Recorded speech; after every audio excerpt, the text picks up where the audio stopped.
Hai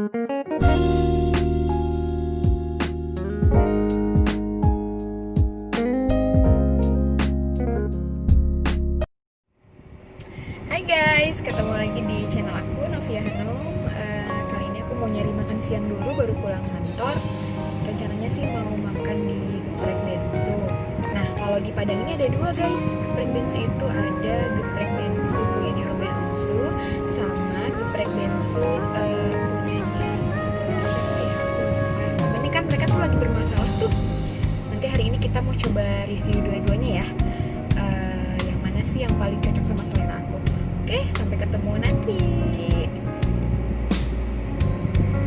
Oke guys, ini aku udah di depan I Am The Geprek Bensu. Aku mau beli dulu ya.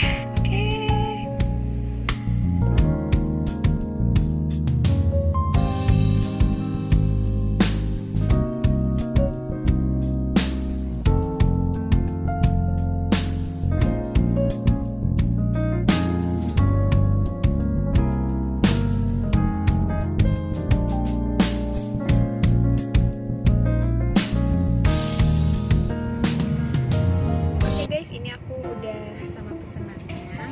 Ini yang pertama, I Am The Geprek Bensu. Kemasannya biasa aja ya.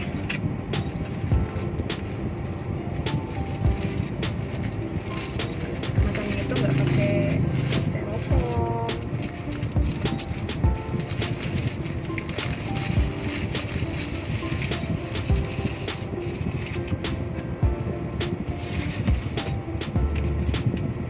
Dua-duanya sama, aku pesennya sama-sama level 2 biar bisa ngebandingin gitu. Kita coba ya.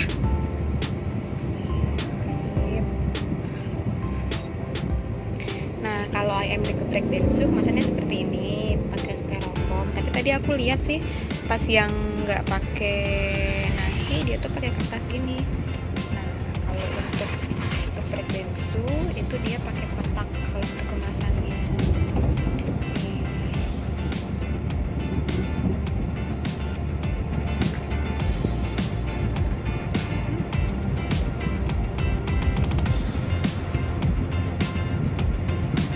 Aku sih lumayan ya.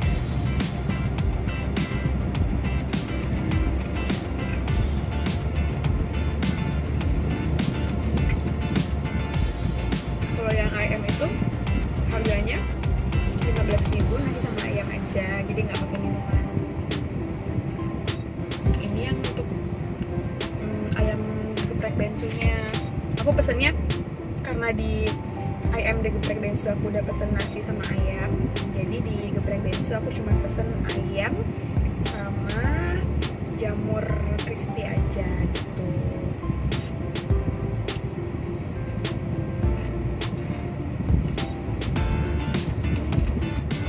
Kok rasanya mirip ya kalau kata aku.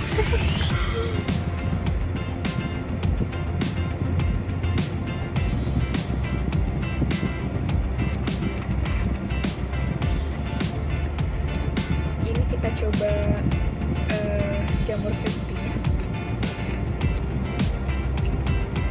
Enak, garing, terus nggak terlalu tebal di tepungnya sih, jamurnya masih terasa lembut di dalamnya.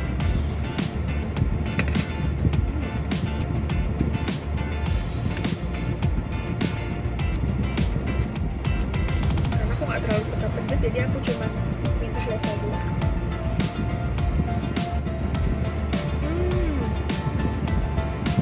Dari tepungnya aku lebih suka yang geprek bensu sih, karena tepungnya itu lebih terasa. Kalau yang tadi itu tepungnya nggak terlalu begitu terasa bumbunya. Kalau ini tuh berasa kayak ada ladanya, terus gurihnya gitu. Tepungnya aja tuh udah enak, tanpa dikasih sambal tuh udah enak ayamnya itu.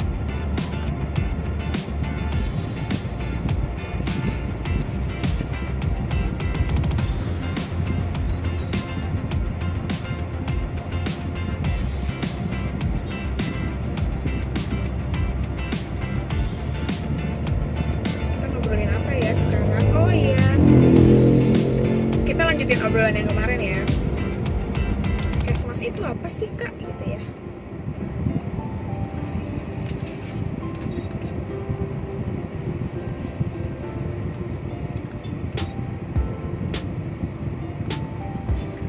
Kesmas itu salah satu cabang ilmu kesehatan yang tujuannya itu untuk meningkatkan derajat kesehatan masyarakat, tapi dia lebih fokus ke promotif preventif, jadi promosi kesehatan dan mencegah terjadinya penyakit gitu. Itu bedanya. Jadi kalau dibandingkan dengan rumpun ilmu kesehatan yang lain seperti kedokteran atau keperawatan, kebidanan, kalau mereka itu kan lebih ke kuratif ya. Kuratif itu kan pengobatan, terus rehabilitatif itu pemulihan. Jadi kalau Kesmas itu kesehatan masyarakat, dia lebih ke promotif preventifnya. Kalau misalnya nanti kalian kuliah mau pilih kesehatan masyarakat, nanti cabang ilmunya ada lagi, ada 8 cabang ilmu dalam Kesmas itu. Misalnya ada K3, terus ada kesehatan lingkungan,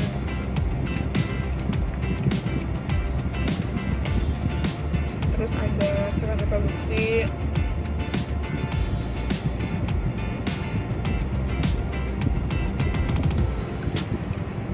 ada juga biostatistik, kemudian ada juga epidemiologi, terus ada juga gizi tuh. Jamurnya ini garing banget. Kalau dari segi harga sih tadi itu kalau ayam geprek bensu 14.000, terus jamur gepreknya itu 5.000. Oh ya, sama aku tadi beli minuman bensu juga yang ini.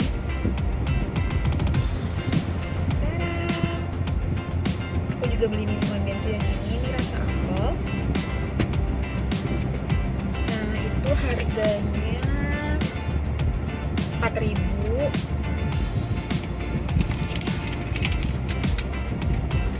Kalau tadi yang di ayam geprek bensu paket nasi ayam geprek plus teh botol aku beli. Kalau yang paket nasi itu 15.000 sama teh botolnya 5.000 gitu.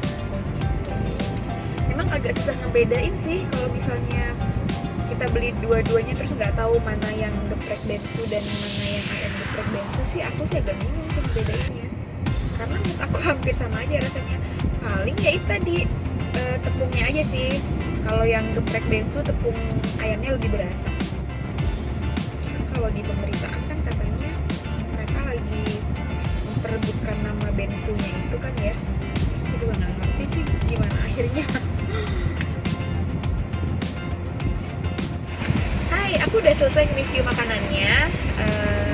Masih sisa jamur sih. Tadi aku belum selesai ya ngejelasin jurusan-jurusan ya. Kita sambil ngobrol aja ya.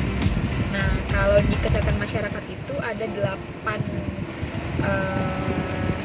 bidang ilmunya.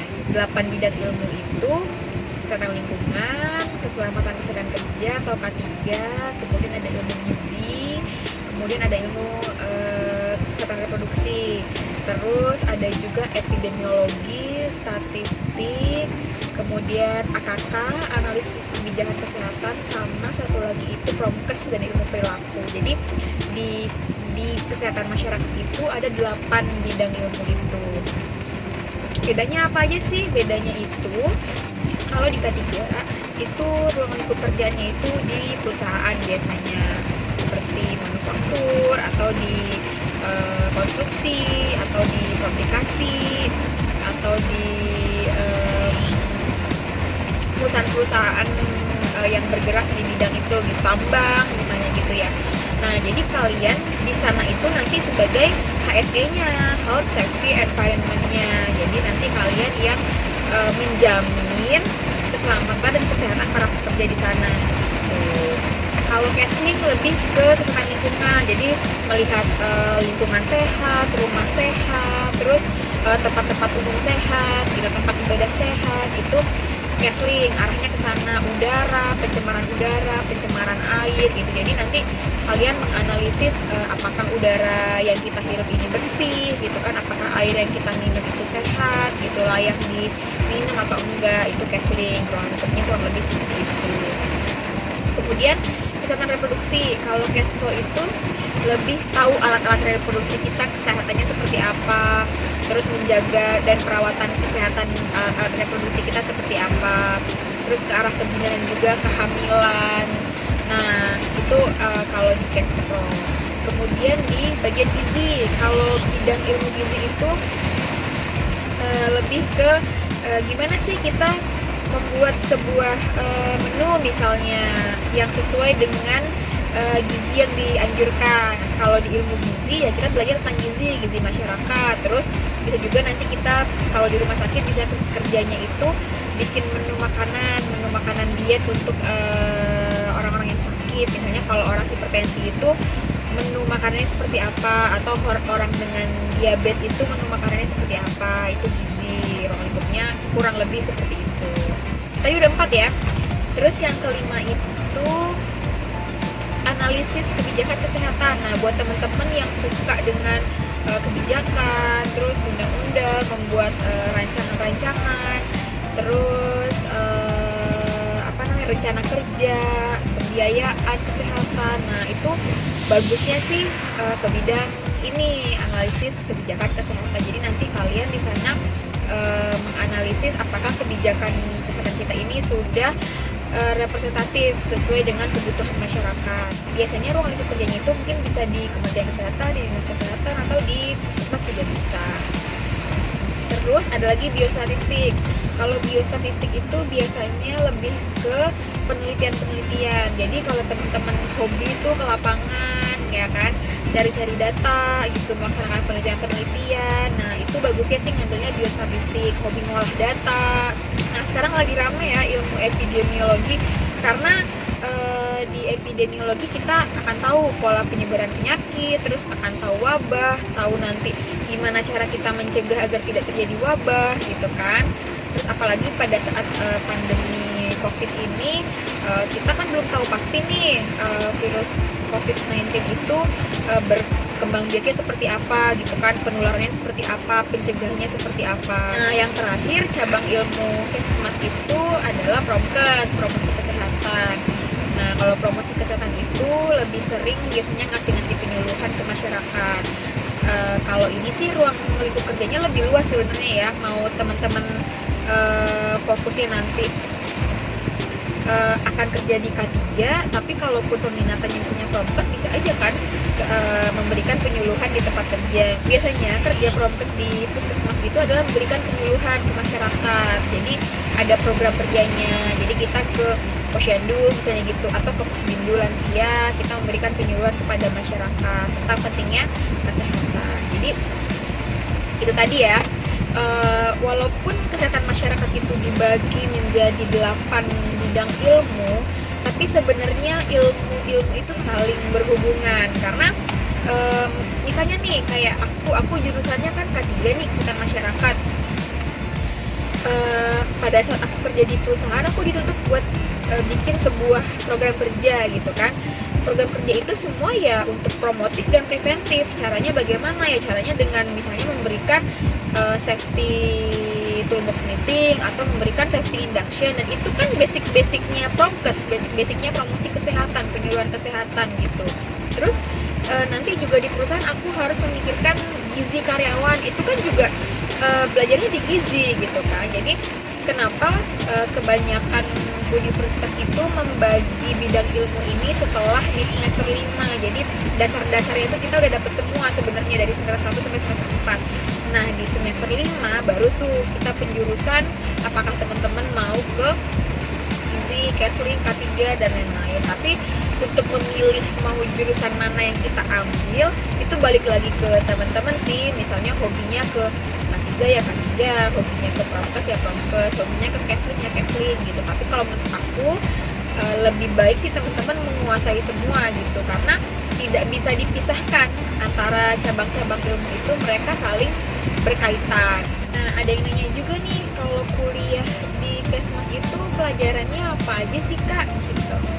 Kalau di Kesmas itu pelajarannya ada ilmu sosialnya juga, ada ilmu sainsnya juga. Misalnya kalau ilmu sainsnya seperti ya kimia, fisika, biologi itu masih belajar. Kemudian yang ilmu-ilmu kedokteran itu juga kita belajar kayak patologi, terus farmakologi, ilmu obat-obatan, terus kita juga belajar fisiologi. Kalau sosialnya kita belajar ilmu sosiologi, terus kita belajar ilmu kependudukan, terus kita belajar demografi. Nah itu seperti sosialnya ya, kita belajar itu. Nah jadi begitu teman-teman, kesehatan masyarakat itu intinya sih mau kemanapun jurusan kita ya, tetap ruang lingkupnya kesehatan masyarakat itu adalah promotif dan preventif. Jadi promotif itu untuk mempromosikan pentingnya kesehatan, kemudian preventif itu adalah untuk mencegah yang sehat menjadi sakit atau mempertahankan yang sehat tetap sehat agar tidak sakit gitu.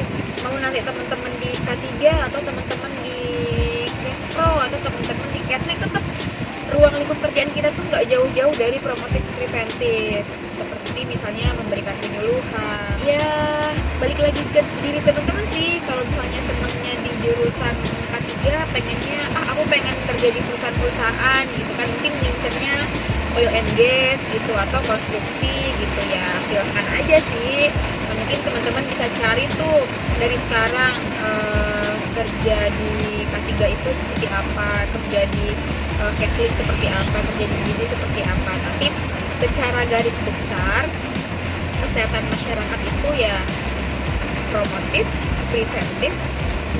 Oh ya satu lagi protektif.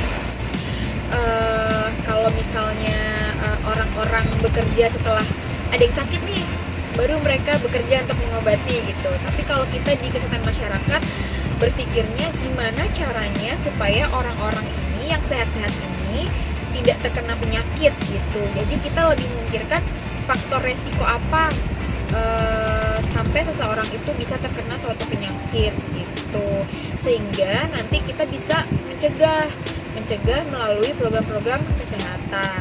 Jadi mulia sekali ya kerja sebagai seorang kesehatan masyarakat itu bisa mengabdi untuk masyarakat. Oke guys, ini aku udah selesai review geprek bensu versus IM geprek bensu. Menurut aku sih kalau dari segi harga geprek bensu agak lebih mahal sedikit ya, karena dia 14.000 itu belum pakai nasi. Kalau di IM geprek bensu dia 15.000 udah pakai nasi. Tapi kalau untuk menu yang lain aku juga kurang tahu sih, mungkin harga standarnya tadi aku cuma pesen nasi ayam dan tambah jamur sama minumannya geprek bensu. Ini sih harganya 4.000. Kalau yang jamur tadi harganya 5.000 satu porsinya. Kalau dari levelnya sama, level 1 sampai level 10. Tadi aku pesen yang level 2 aja, itu juga udah pedes banget sih kalau menurut aku. Kalau temen-temen sih mungkin belum ya, karena aku sering lihat orang-orang pesen tuh sampai level 7, level 8 gitu kan. Itu kalau dari segi harga ya berarti sama. Kalau dari segi rasa, aku sih lebih suka yang geprek bensu karena tepungnya itu lebih terasa bumbunya, lebih gurih, terus lebih ada rasa kayak ada lada-ladanya gitu kalau di tepung bumbunya itu. Kalau di IM geprek bensu itu menurut aku nggak terlalu terasa sih bumbu di tepungnya itu. Kalau dari besarnya ayam sama aja sih ayamnya, hampir sama besarnya. Kali ini aku sih lebih suka geprek bensu ya, karena lebih enak aja menurut aku. Tuh, oke. Sekian dulu review aku kali ini. Nanti kita review makanan di tempat lain lagi ya. Kalian komen di bawah, kira-kira aku akan review makanan di mana lagi. Jangan lupa di subscribe channel aku, ya. Dan di like, share, and